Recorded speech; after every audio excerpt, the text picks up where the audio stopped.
ابو موسیٰ رضی اللہ عنہ سے مروی ہے کہ رسول اللہ صلی اللہ علیہ وآلہ وسلم نے فرمایا، قیامت اس وقت تک قائم نہیں ہوگی جب تک آدمی اپنے پڑوسی بھائی اور والد کو قتل کرنے نہ لگ جائے۔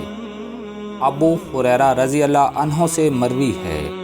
کہ رسول اللہ صلی اللہ علیہ وآلہ وسلم نے فرمایا، قیامت اس وقت تک قائم نہیں ہوگی جب تک فتنے ظاہر نہ ہو جائیں، جھوٹ زیادہ نہ ہو جائے، بازار قریب نہ آ جائیں، وقت قریب نہ آ جائے، تیزی سے گزرنے لگے اور حرج زیادہ نہ ہو جائے۔ پوچھا گیا، حرج کیا ہے؟ آپ نے فرمایا، قتل۔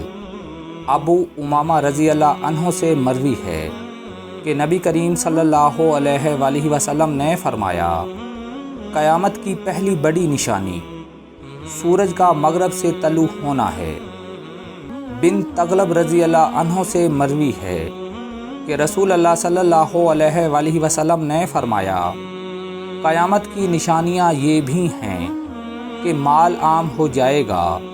جہالت زیادہ ہو جائے گی، فتنے ظاہر ہو جائیں گے، تجارت پھیل جائے گی اور علم پڑھائی لکھائی عام ہو جائے گا۔ عبداللہ بن عمر رضی اللہ عنہ سے مرفوع مروی ہے کہ قیامت کے دن قبلہ رخ بلغم پھینکنے والا آئے گا تو بلغم اس کے چہرے پر لگا ہوگا۔ ابو شریح رضی اللہ عنہ کہتے ہیں کہ رسول اللہ صلی اللہ علیہ وآلہ وسلم نے فرمایا، جس شخص نے اپنے مسلمان بھائی کو بیچی ہوئی چیز اس کے مطالبے پر واپس لے لی، اللہ تعالیٰ قیامت کے دن اس کی غلطیاں واپس لے لے گا، یعنی درگزر کر دے گا۔ رسول اللہ صلی اللہ علیہ وآلہ وسلم نے فرمایا،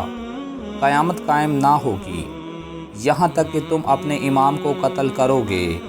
اور اپنی تلواریں لے کر باہم لڑو گے، اور تمہارے بدترین لوگ تمہاری دنیا کے مالک بن جائیں گے۔ نبی کریم صلی اللہ علیہ وآلہ وسلم نے فرمایا، سب سے پہلے قیامت کے دن لوگوں کے درمیان خون خرابے کے فیصلہ جات کیے جائیں گے۔ رسول اللہ صلی اللہ علیہ وآلہ وسلم نے فرمایا، علامات قیامت میں سے یہ ہے کہ دینی علم اٹھ جائے گا اور جہل ہی جہل ظاہر ہو جائے گا، اور اعلانیہ شراب پی جائے گی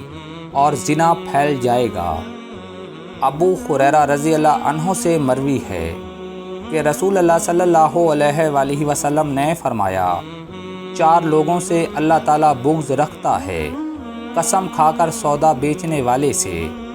متکبر فقیر سے، بوڑھے زانی اور ظالم حاکم سے۔ حضرت ابو موسیٰ اشعری رضی اللہ عنہ سے روایت ہے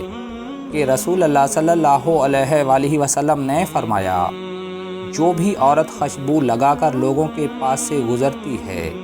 تاکہ وہ اس کی خوشبو سونگیں اور اس کی طرف متوجہ ہوں تو وہ بدکارہ زانیہ ہے۔ نبی کریم صلی اللہ علیہ وآلہ وسلم نے گودنے والی، گدوانے والی، سود کھانے والے اور کھلانے والے پر لعنت بھیجی، اور آپ نے کتے کی قیمت اور زانیہ کی کمائی کھانے سے منع فرمایا اور تصویر بنانے والوں پر لعنت کی۔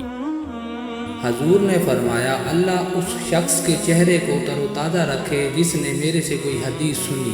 پھر جیسے سنی ویسے اسے آگے پہنچا دیا۔